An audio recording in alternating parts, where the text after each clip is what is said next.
बिस्मिल्लाहिर्रहमानिर्रहीम। Ninth class पिछली video में आपने देखा था कि हमने एक्सरसाइज 1.1 का क्वेश्चन नंबर 3, 4 और 5 3, 4, 5 और 6 सॉल्व किया था। आज की इस वीडियो में हम जो एक्सरसाइज 1.2 है उसका फर्स्ट क्वेश्चन सॉल्व करेंगे। सबसे पहले ये एक हम चीज़ देख लेते हैं जो कि है रेडिकल एक्सप्रेशंस। रेडिकल एक्सप्रेशंस क्या होती हैं? हमने पढ़ा होगा, आपने 8th क्लास से पढ़ा होगा, इस साइन को रेडिकल साइन भी कहा जाता है। ठीक है, इसके डेफिनेशन पढ़ते हैं। If n is a positive integer greater than 1 and a is a real number, then any real number x such that x is equal to n under root a is called nth root of a। यानी a को अगर आप देखें, जो ये होता है under root का साइन, इसे हम रेडिकल साइन कहते हैं। इसको कहते हैं, इसको अंदर वाले को कहते हैं रेडिकेंड। और इसे कहते हैं, जो ऊपर n है, इसको कहते हैं इंडेक्स। यानी इस डेफिनेशन में ये लिखा हुआ है कि जो n है, अगर वो 1 से ग्रेटर हुआ, ठीक है, और a रियल नंबर हुआ, ठीक है, जो इसका स्क्वायर रूट होगा वो कहलाएगा nth रूट ऑफ a। यानी अगर यहाँ पे 2 होगा तो ये स्क्वायर रूट, 3 होगा तो क्यूब रूट, आगे 4 होगा तो फोर्थ रूट, 5 होगा तो फिफ्थ रूट, और n हुआ तो nth रूट। ठीक है, ये लिखी हुई है line. Here this symbol is called radical and n is the index of radical. ये हम बात कर चुके हैं। A real number under radical sign is called radicand, ये बात भी हम कर चुके हैं। ठीक है, ये हो गया। उसके बाद ये हमारे पास कुछ लॉज लिखे हुए हैं, लॉज ऑफ रेडिकल। ये क्या लिखे हुए हैं? अगर हमारे पास दो मुख्तलिफ वेरिएबल्स एक ही रेडिकल के अंदर लिखे होंगे तो हम उन्हें सेपरेट करके लिख सकते हैं। पहला ला। दूसरा, ये पहला ला स्क्रीन सही नज़र नहीं आ रही थी। ये इसमें लिखा हुआ है कि हम अगर दो वेरिएबल एक ही रूट के नीचे लिखे होंगे तो हम उन्हें सेपरेट करके लिख सकते हैं। इस ऊपर वाली लाइन में हम देखें तो इस लाइन का मतलब है कि हम रेडिकल फॉर्म को एक्सपोनेंशियल फॉर्म में चेंज कर सकते हैं और एक्सपोनेंशियल फॉर्म को रेडिकल फॉर्म में चेंज कर सकते हैं। यहाँ पे पहले हमने देख लिया। दूसरा लॉ क्या है? अगर दो फ्रैक्शन की फॉर्म में लिखे हुए हैं, दो इंटीजर्स या नंबर्स, तो हम उसे अगर वो एक ही अंडर रूट के अंदर एक फ्रैक्शन लिखी हुई है और उसका जो ये बार nth होगा, इंडेक्स होगा, हम उसे दोनों के साथ सेपरेट करके लिख सकते हैं। उसके बाद अगला, जो हमारे पास n, ये इंडेक्स के बाद ये रेडिकल साइन, और ये अगर कोई पावर वाला नंबर अंदर है तो हम उसकी पावर को होल पावर में लिख सकते हैं। ठीक है, होल पावर का मतलब है कि वो सिर्फ इसी की है, क्योंकि ये दो उनकी पावर्स नहीं होती। ठीक है, और इसको हम किस तरह लिख सकते हैं कि आप ये देखें, अगर जितनी यहाँ नंबर लिखा है, जो नंबर यहाँ लिखा है इंडेक्स पर और जो होल पावर में लिखा है, तो ये दोनों आपस में कैंसल हो जाएंगे। ये सिंपल आप कहते हैं। अगर फर्स्ट करें स्क्वायर रूट है तो ये स्क्वायर रूट से कैंसिल हो रहा था, पीछे रह गया ए और a answer. Laws of indices देख लेते हैं हम। A m multiply a n, यानी इसमें क्या बताया जा रहा है? अगर वेरिएबल सेम हो और पावर डिफरेंट हो, वेरिएबल सेम पावर डिफरेंट और वो मल्टीप्लाई हो रहे हो तो उनकी पावर्स ऐड हो जाएंगी और वेरिएबल एक दफ़ा लिखा जाएगा। दूसरी में अगर दो पावर्स इकट्ठी एक ही नंबर के ऊपर हो तो वो दोनों आपस में मल्टीप्लाई हो जाएंगी। तीसरी, अगर दो वेरिएबल्स की सेम पावर हो तो हम उन्हें सेपरेट सेपरेट करके लिख सकते हैं। चौथा, अब ये भी वही केस है, इसमें मल्टीप्लाई हो रहा है, इसमें डिवाइड, वही सेम। अब ये भी उसी तरह अगर डिवाइड हो रहा है और सेम वेरिएबल डिफरेंट पावर, तो हम ये पावर आपस में माइनस हो जाएगी। और हाँ, ये इसमें अगर किसी भी वेरिएबल की पावर 0 होगी तो उसका आंसर 1 ही आएगा। अब चलते हैं अपनी एक्सरसाइज की तरफ। शुरू स्टार्ट करते हैं एक्सरसाइज 1.2। पहला पार्ट है इसका 13/4 प्लस √3। इस क्वेश्चन में हमने क्या करना है, हमें पता है कि डिनोमिनेटर में कभी भी अंडर रूट का साइन नहीं आ सकता और ना ही नेगेटिव साइन आ सकता है। ठीक है, तो इसमें हमने इसको ख़त्म करना है अंडर रूट साइन को, इस प्रोसेस को कहते हैं रैशनलाइजेशन। ठीक है, अब क्वेश्चन को करते हैं शुरू। सबसे पहले फर्स्ट स्टेप हमारा होता है इस नंबर का कॉन्जुगेट लेना। वो हम किस तरह से लेंगे? कॉन्जुगेट का मतलब है उसके साइन चेंज, ये प्लस है तो माइनस का। सबसे पहले क्वेश्चन एज इट इज, पहले लिखेंगे 4 प्लस √3। अब मल्टीप्लाई कर दें, इसका कॉन्जुगेट होगा 4 माइनस √3 बाय 4 माइनस √3। इस तरह हमने मल्टीप्लाई भी करना है और डिवाइड भी करना है। अब न्यूमरेटर को न्यूमरेटर के साथ मल्टीप्लाई करना है, डिनोमिनेटर को डिनोमिनेटर के साथ, यानी 13 इंटू 4 माइनस √3 बाय, अब इसका हम लिखेंगे 4 प्लस √3 इंटू 4 माइनस √3। अगर अब हम इस पर गौर करें तो ये एक फॉर्मूला बन रहा है जो है a plus b a minus b. तो a plus b a minus b equal होता है 4 माइनस √3। अब a plus b a minus b equal होता है a² यानी 4 का स्क्वायर माइनस b²। ठीक है, अब माइनस √3, अब ये आ जाएगा 4 का स्क्वायर 16 माइनस, अब ये जो था ये इससे कट जाएगा, पीछे रह गया 3। ठीक है, ठीक हो गया। अब आगे अगर हम अब इसको देखें 13 इंटू 4 माइनस √3 बाय 16 माइनस 3 13। अब ये 13 और ये 13 हो जाएंगे आपस में कैंसिल और पीछे आंसर हमारे पास आ जाएगा 4 माइनस √3।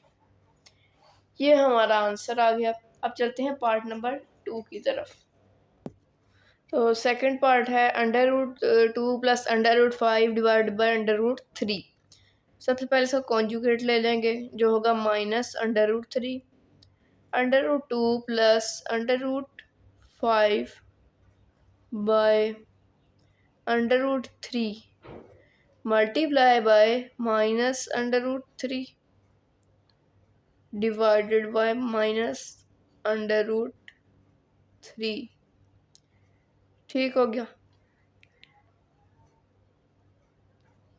नेक्स्ट स्टेप में हमने इन्हें आपस में मल्टीप्लाई कर देना है, यानी multiply √3 into √2 plus √5 divided by √3, ये माइनस का है, मल्टी इंटू माइनस √3। ठीक है, अब ये पहले इसको इसके साथ मल्टीप्लाई करेंगे, माइनस 3 2 6 माइनस का माइनस √6 ठीक है। उसके बाद अब प्लस 3 5 ज़ार 15, लेकिन माइनस का। ठीक। उसके बाद अगर हम देखें ये आ जाएगा 3 अंडर रूट 3 का स्क्वायर -3 का स्क्वायर। अब ये आपस में कैंसिल, पीछे रह गया -6 प्लस -15 बाय -3 सिंपल 3। अब ये 3 इन दोनों का है, -6 बाय -3 प्लस क्या आ जाएगा हमारे पास -√15 बाय -3।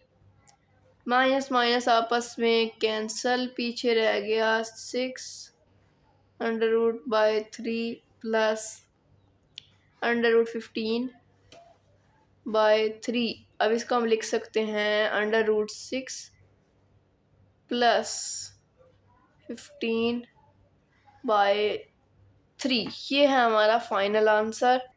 अब चलते हैं पार्ट नंबर 3 की तरफ। तो ये पार्ट नंबर 3 √2 - 1 डिवाइड बाई √5। सबसे पहले इसका conjugate 2 - 1 by √5 multiply by -√5 by -√5।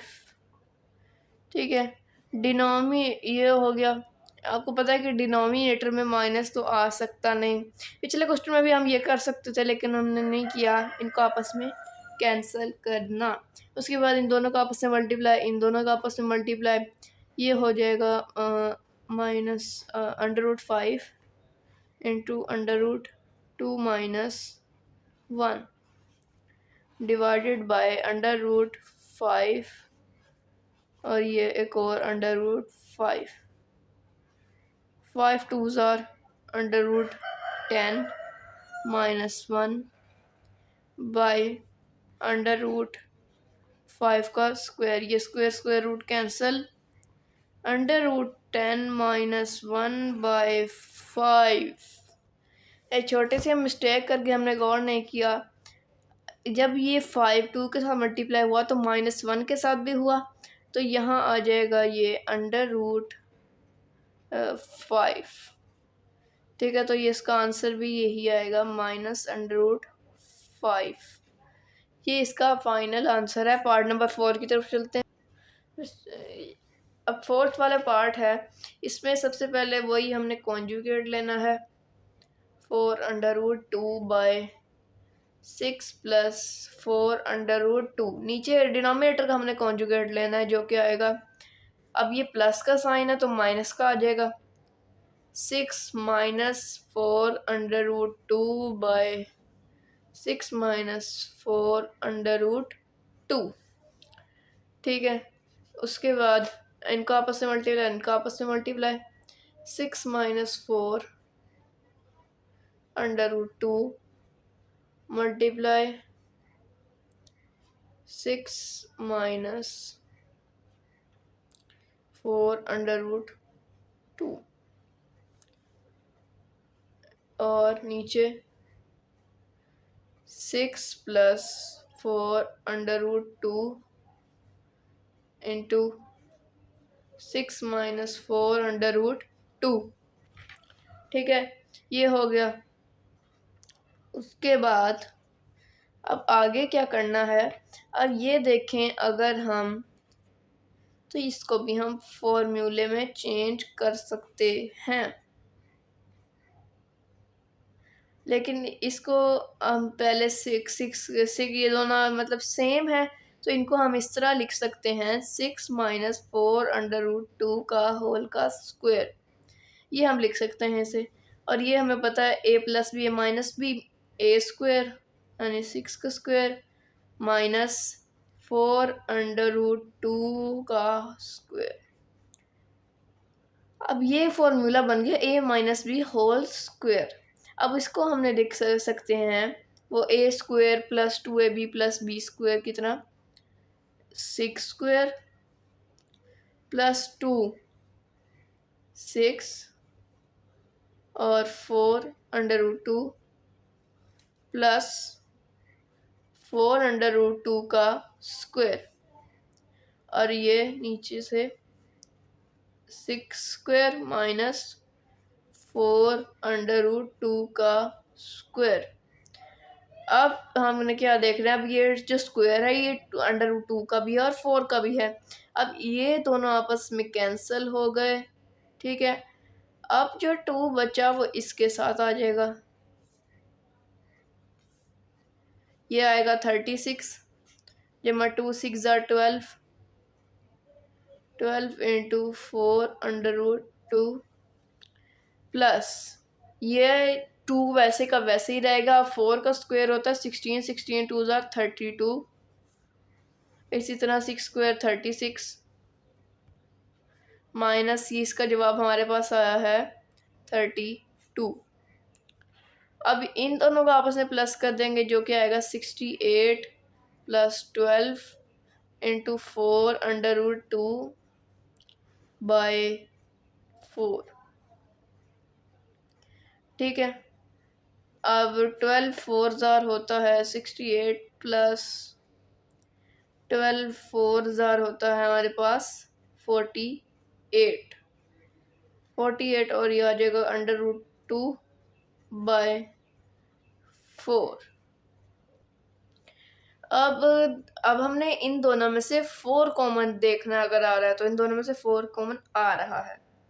4 इसका आएगा 17 प्लस 12 और ये आ जाएगा √2 और डिवाइड बाय 4। अब ये 4 और ये कैंसल, 17 प्लस 12 √2, ये है हमारे पास फाइनल आंसर।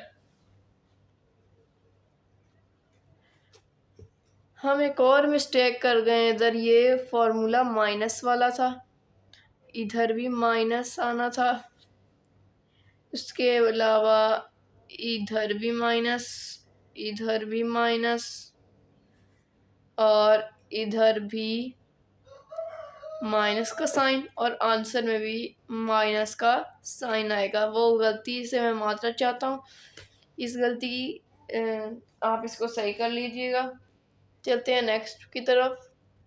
ये है पार्ट नंबर 5। अब इसको सॉल्व करते हैं। सबसे पहले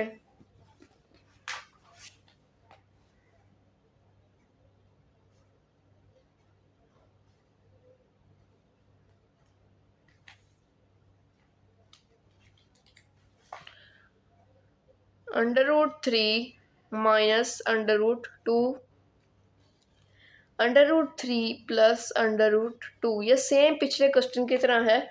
इसमें पहले इसका कॉन्जुगेट जो कि ये है मल्टीप्लाई √3 माइनस √2 बाय √3 माइनस √2। अब इन दोनों को आपस में मल्टीप्लाई कर देंगे उसी तरीके से, जो कि होगा √3 माइनस √2 इंटू √3 माइनस √2, और इनको √3 प्लस √2 √3 माइनस √2 √3 माइनस √2 का स्क्वायर इसका जो आंसर आएगा। इन दोनों को यहाँ ये मल्टीप्लाई हो रहे हैं इसलिए सेम नंबर, और ये फॉर्मूला बन रहा है a plus b minus b, जो हम पढ़ चुके हैं पीछे। इसका आएगा a square minus b square, तो a स्क्वायर है हमारे पास √3 whole square, a square minus b है 2 का स्क्वायर, ठीक है। अब इसको अगर हम करें तो ऊपर वाला बन जाएगा a square minus 2ab plus b square वाला, जो कि इस तरह होगा √3 a स्क्वायर, ये हो गया माइनस 2 3a और ये हो जाएगा b प्लस स्क्वायर, ठीक है। और नीचे √3 का स्क्वायर माइनस √2 का स्क्वायर, ये दोनों आपस में कैंसिल, 3 - 2 रह जाएगा हमारे पास 1, ये हो जाएगा, ये भी आपस में कैंसिल, ये भी आपस में कैंसिल, जो कि बन जाएगा फिर 3 - 2, ये हो जाएगा √6, ठीक है। ये √6, ये इस लाइन को लगाने की ज़रूरत नहीं, +2 बाय ये 3 रह गया -2 रह गया। इससे हम लिख सकते हैं ये 3 + 2 5, 5 - 2 √6 बाय 3 - 2 1। और ये 1 लिखने की ज़रूरत नहीं, इसको हम इसी तरह लिख सकते हैं 5 - 2 √6, ठीक है। अब हमारे पास जो हमारा लास्ट पार्ट है उसकी तरफ चलते हैं। ये है लास्ट पार्ट। सबसे पहले इसका कॉन्जुगेट ले लेना है, 4 √3 √7 plus √5 multiply by √7 minus √5 by √7 minus √5। ये हो जाएगा 4 √3 इंटू 7 माइनस √5, और ये √7 प्लस √5 √7 माइनस √5। नीचे वही फॉर्मूला बन रहा है, ये वही 4 √3, ये इधर ऊपर कोई फॉर्मूला नहीं बन रहा, √7 माइनस √5, और नीचे a स्क्वायर यानी 7 स्क्वायर माइनस 5 का स्क्वायर, ये कैंसल, और ये अब पीछे रह जाएगा, is equal to 4 √3 √7 minus √5 by 7 minus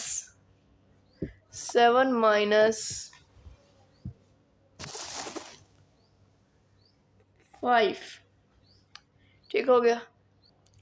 अब ये 4 √3 बाय 7 माइनस √5 बाय 7 माइनस 5 2।